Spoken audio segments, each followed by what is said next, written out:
I'm Bernie, and I thought I would start with a quick version, which of course will take quite too much time, but of how I got to be making art, and then, well, we'll see how it goes. So I'm an installation artist, and I have a really deep interest in machines, and especially our relationship to them.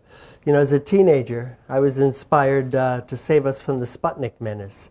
There was this little tin ball that was beeping that the Russians had put up, and it was threatening the American way of life. So I started as an engineering student at Carnegie Tech in 1963, but by my 20s, I had drifted into social psychology.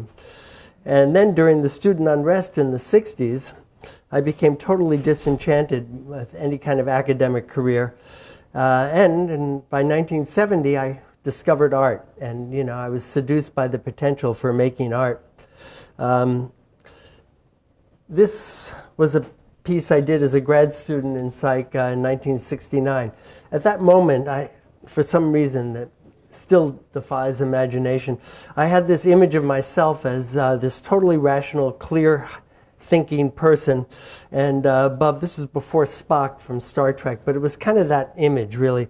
I had this notion that I had no emotional entanglements whatsoever, no emotions, and yet I made this plasticine thing here, this little wreathing figure, and it was spilling over with emotions. Well, of course, I recognized that I must have emotions if I made this thing, and also that I was probably studying psychology because I wanted to find out about what was going on inside my own head. And psychology was not working. I was doing all these experiments and talking about all these theories, and I was getting nowhere. But making this one little sculpture, revealed a lot. So I got my MA, dropped out of school, and because it was a PhD program, actually, and then been using art to answer questions ever since. So my pieces started to become mechanical in the early 80s. I wanted them to do something rather than just be something. And maybe because I started art as a psych major, my installations have always been an effort to understand how we understand the world. I think we do this by building models of the world, and my pieces try to understand this understanding by making models of the models. So much of my artwork actually has been influenced by one particular character who is very present on the table here, Etienne Jules Marais, whose life work was building machines to understand movement, because for him, movement was the language of life. Marais was a 19th century physician, physiologist, inventor of medical imaging, cardiologist, aviation pioneer, and pioneer of motion pictures. And that's not even the full list. You may know his chronophotography. These images really help to change our sense of time. If you look at this, there's no past, present, and future that have equal weight. There's just a now, and the now is always shifting. So there's no way I can do justice to the effect of Marais' work on his time, and really has come down to ours. But interestingly enough, as I was doing this talk, I had this sense that Marais' Institute might have been a little bit like Pier 9. And the times he helped to shape were, I think, a lot like ours. Then as now, the future was disrupting the conventions of our life and our work. These are a few of Marais' cameras that he invented to capture motion. And earlier than that, he was using pneumatics. And the look of his devices and the way he abstracted data from them, for some reason, this really excited me.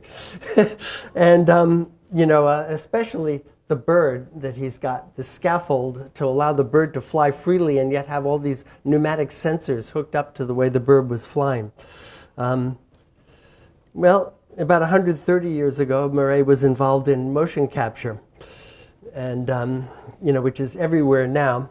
But one of Marais' goals, a very minor goal for him, was to create a guide that would help artists to represent motion more accurately.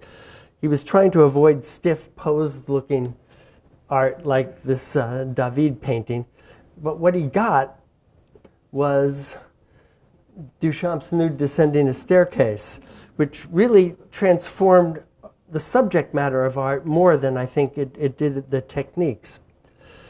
Anyway, before chronophotography, Marais used a system of tambours, little drums covered with a rubber membrane. And so the slightest disturbance in one would send an air impulse down to the next one. And so a sensing unit could attach to some part of the body and send a signal to the writing unit. And I was particularly intrigued. I know I'm not talking about my work at all, but this is better stuff, really.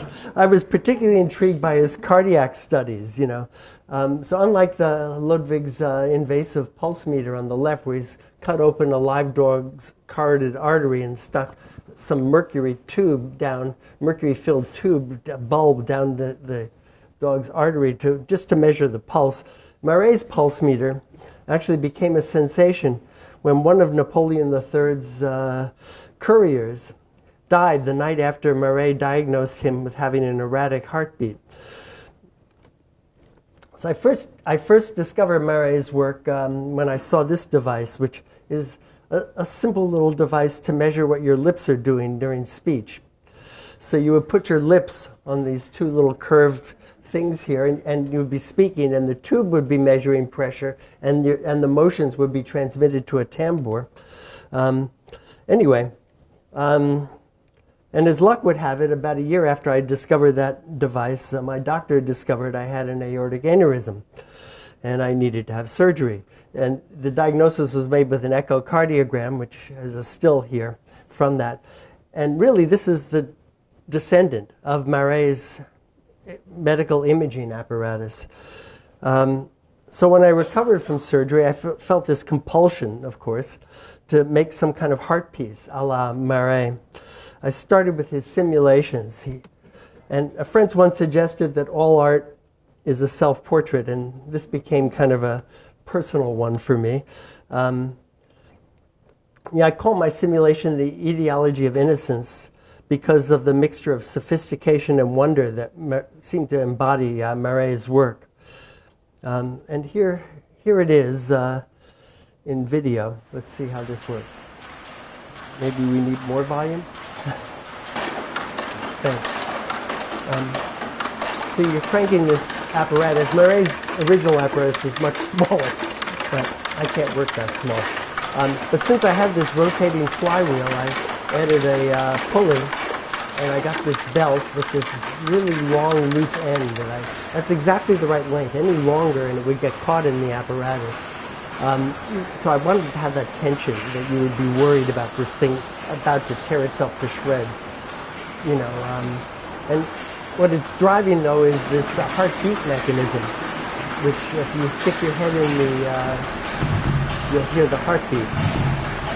And this is that kind of like that privileged position you would have when you lay your head on someone's chest and you hear their heart beating.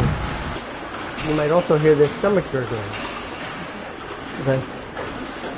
But in fact, the gurgler is really there to provide a variable back pressure for this throbbing organ that we're panning over to here. And now all this is being made happen by a person who can't see any of it happening. Someone outside is cranking this crank and causing everything to happen. So, they would always find someone else and they would try to take turns cranking. I'll crank it for you if you crank it for me, which I think is kind of perfect for a heart piece. Anyway, all the components in this ideology are very fragile. And this fragility really is the essence of my mechanical model of being human. I see us as machines, but not as ideal machines. I see us as flawed and fragile, much like the real machines that we live with, like my car, which always needs to be fixed, but somehow keeps running. And this sense of imminent failure in these things, I think, helps to make the machines seem more alive. And so in my pieces, I try to get that sense of imminent failure because people want to keep them going. They want to keep it happening. How come I don't have an elapsed time meter here? Well, anyway, seems to be working. Well, we don't know how good I am yet. I've got way more here. Anyway, our bodies break. Our ideas aren't quite right. Our relationships don't really work. The way machines fail really is a metaphor, I think, for the way we fail.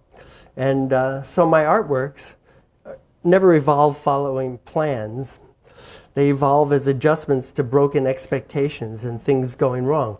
And if I'm lucky, the art itself will kind of reflect this seesaw between failure and adjustment. Anyway, my Marais examinations ultimately led to this installation, which I call Conservation of Intimacy. I'm going to have to watch it here if I can. But you see the couple on the bench are working these really oversized tambours. And one of the things that these tambours are doing is they're causing this tray to move in a room that you can't see. But this tray has these little balls on it. And you can watch the balls moving on a surveillance camera. And if you move just right with your partner, if you kind of dance around, you can get them to kind of float up into the air, at least look like they're doing that. And there's a third person who's pulling paper down, riding the bike for the chart recorder. And if the couple on the bench moves side to side, they'll blow in the ear of the person on the bike. So you get a little ménage à trois. And there are other tambours that are causing the pens to write how the couple is moving, the up, down, left, right, front, back of their motion. And even though I added this writing system kind of as a joke, really you can tell whether how the couple are getting along. If all three pens are working at the same time, you know they're kind of dancing with each other. If one pen and then the other pen, then someone's in charge. It's a very different relationship.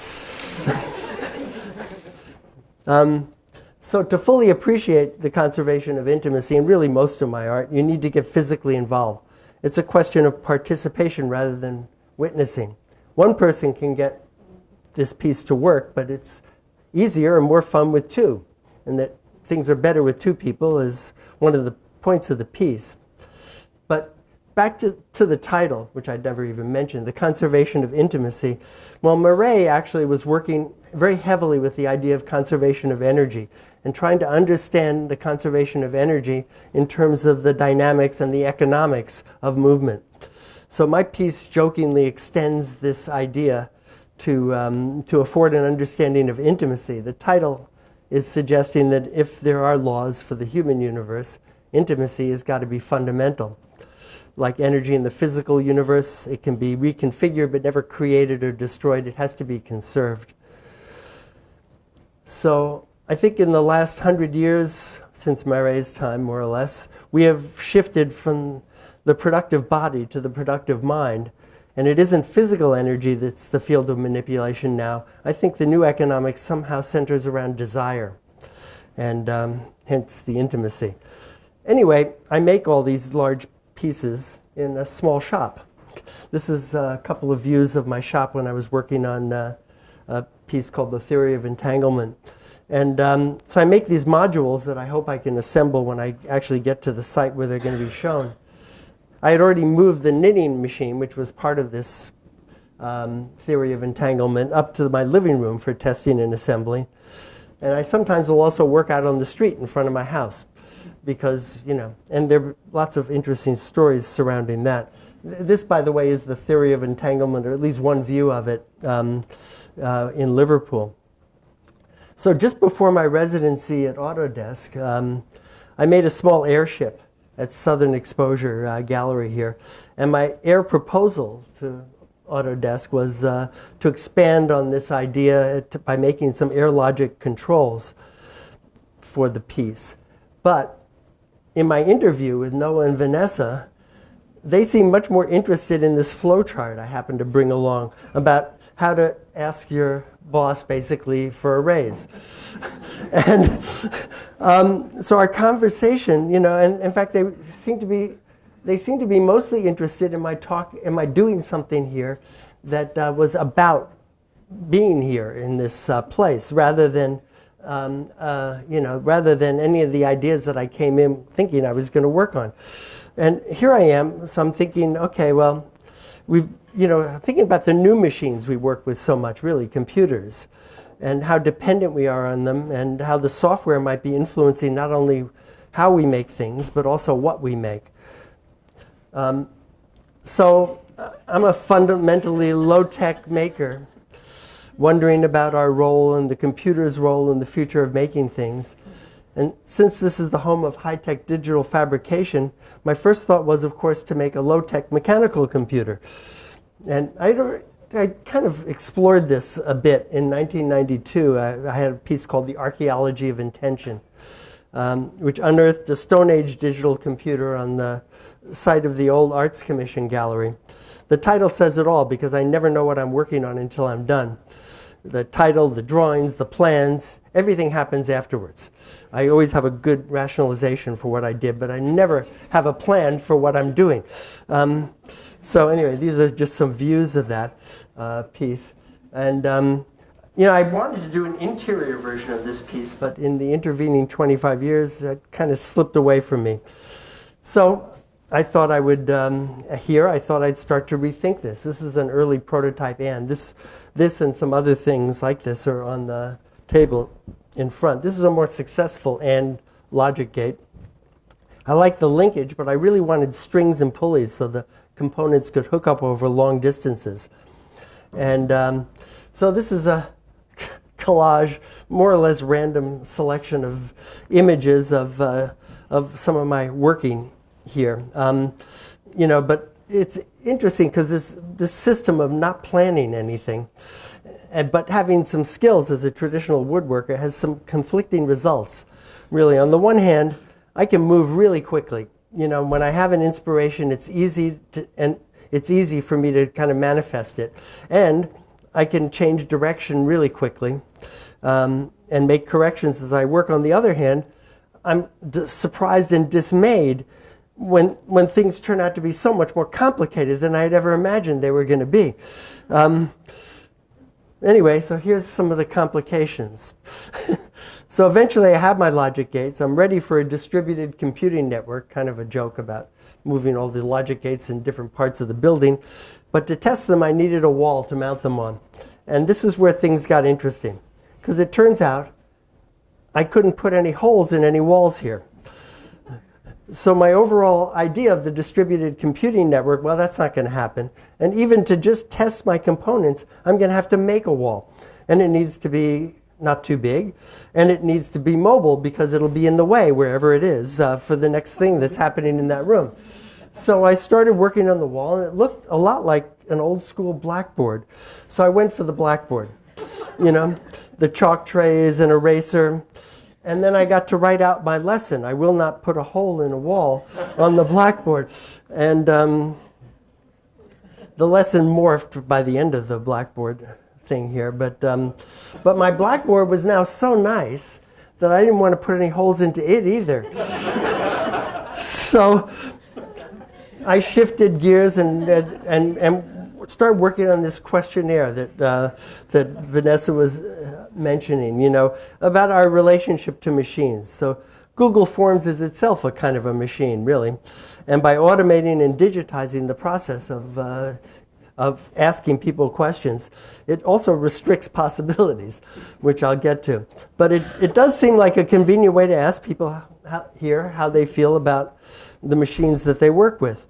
So this was my primary question in the first questionnaire, really. And it based around this Saul Bellow quote. Probably, she was waiting to see what I would do. My real desire was to get out, but the car had already gone away over the cobbles, and having just got it underway, I couldn't check it. That's so often what it is with machinery. Be somewhat in doubt, and it carries the decision. So, does this correspond to your experience with machines? Does your hand make decisions for you as you work? What are the differences between the way the hand and the machine completes your actions? Well, although Google Forms automatically provided summary statistics, I couldn't find a way to actually get a real data analysis out of it.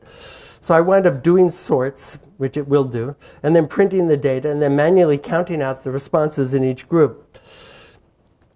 So after sorting, my groups were so small that the data is really meaningless. Nevertheless, there were some results that are interesting, even though they probably are meaningless. So sorting above and below the median age, the younger group felt more in control of the machine than the older group, and yet their hand made more decisions for them. The older group was much more cynical about how the decision for the car not to stop was made. The older group also saw themselves more often as levers, and the younger group preferred rotation, speed versus mechanical advantage, I think. Yeah. But and gears were more likely a male thing. But the most galling flaw in the questionnaire was the 5-point scale. The most frequent answer was 3. And other answers tended to cluster around that sometimes midpoint, and sometimes doesn't reveal much about how people feel about anything. So I'm tantalized but disappointed, so I go back to my mechanical computer, and the deadline for the show helped me to see that I was being too precious about it, and I made new components, mounted them right on the blackboard, and actually enjoyed putting the holes in my own wall. It was a little bit of revenge on myself. I'm not sure how that works. But I was kind of disappointed in the handles here. And,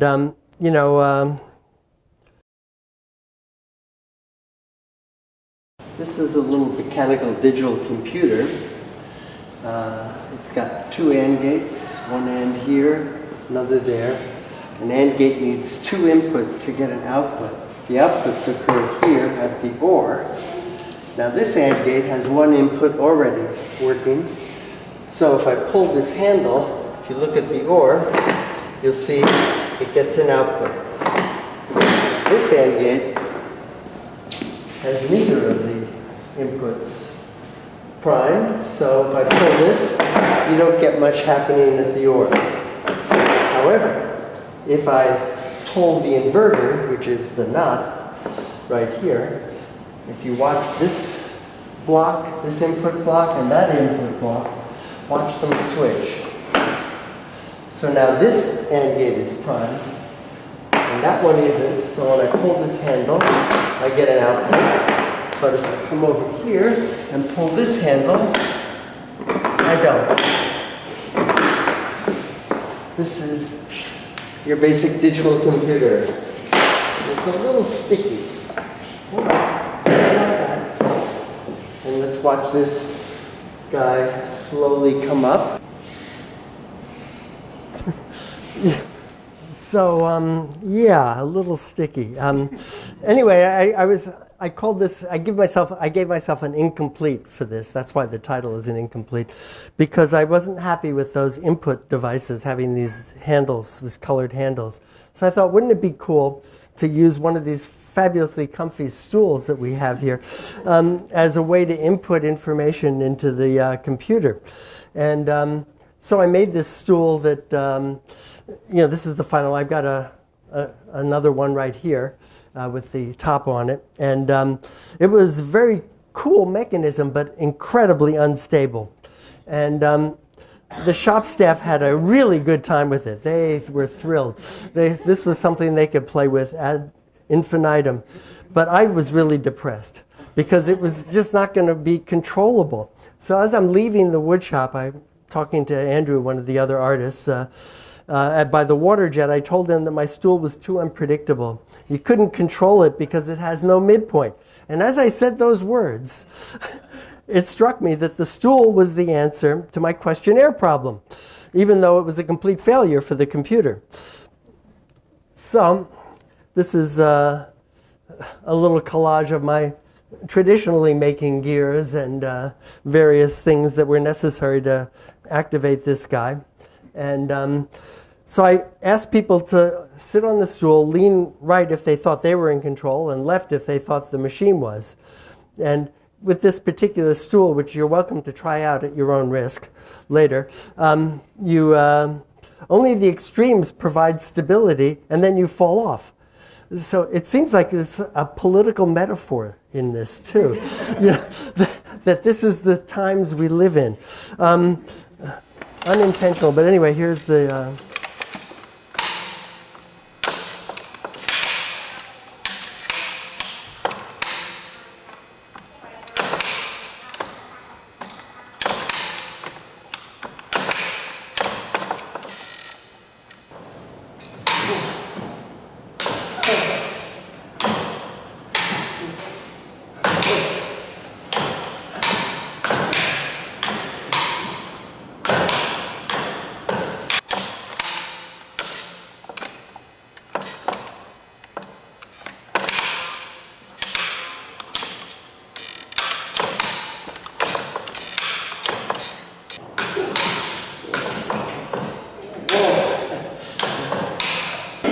70s disco. Okay, here's the thing.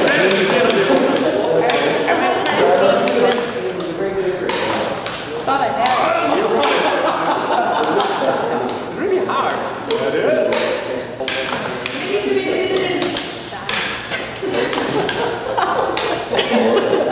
That's the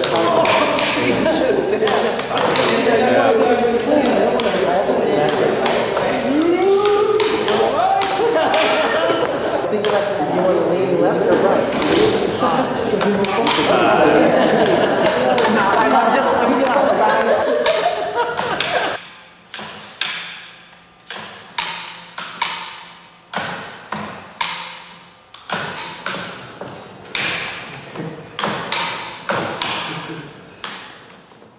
So the Republicans were ahead on the first day. The second day, it was pretty neck and neck. But last night, as I was working on this talk, it occurred to me just how essential my bad planning and the Pier's restrictions have been to this final piece. You know, could this piece have been designed and executed using CAD/CAM systems? Absolutely. It's actually a very simple machine. But I would never have thought to do it. If I had successfully planned something, the design might have produced a better art piece, but not this particular piece. This one I needed to stumble through a bunch of failures to get this to happen. And this dance I do around failure isn't nearly as much fun as I've been making it sound. You guys know Dan Hicks and the Hot Licks? Dan Hicks died recently. Dan Hicks had this thing, you know, he has all these really hilarious songs like "Where's the Money If You Never Give Me Anything Else" and things like that. And anyway, at one point, you know, everyone's laughing and applauding in between numbers, and he gets up and he says, you know, it's not easy being up here. You know, it's not easy. You know, this is really hard. Thank you. You know. So anyway, this is that part. This is that part of this. This is my Dan Hicks impersonation. But anyway, so it only seems to me that this failure dance works if I'm actually plagued with anxiety, anger, depression, doubt, and being in this struggle is also when I feel most alive. And it occurred to me at like 4 a.m. that this has all the hallmarks of addiction. So, anyway, there's with that final thought, I want to. There's a lot more to see at my website. I've got a 42-step instructable, no 12-step program for me, and I have a hard time finding my instructable, by the way, but maybe you'll have better luck. But I want to say thanks to everyone here. You know, really, I mean, it's hard to single out anyone in particular, but Vanessa and Noah, the shop staff, all my fellow heirs, everyone I talked to, and, you know, Paolo, Jacob, Jonathan. I mean, there are all sorts of people who just, you know, these conversations just were amazing. I don't know how they influenced what I was doing, but they were there somewhere. And also a special thanks to Rick for not allowing me to put any holes in any walls. And I just want to leave you with one last thought. Yes, I know that, Sydney. Everybody knows that. But look, 4 wrongs squared minus 2 wrongs to the 4th power divided by this formula do make a right. And anyway, I'm still looking for that formula. And thank you all.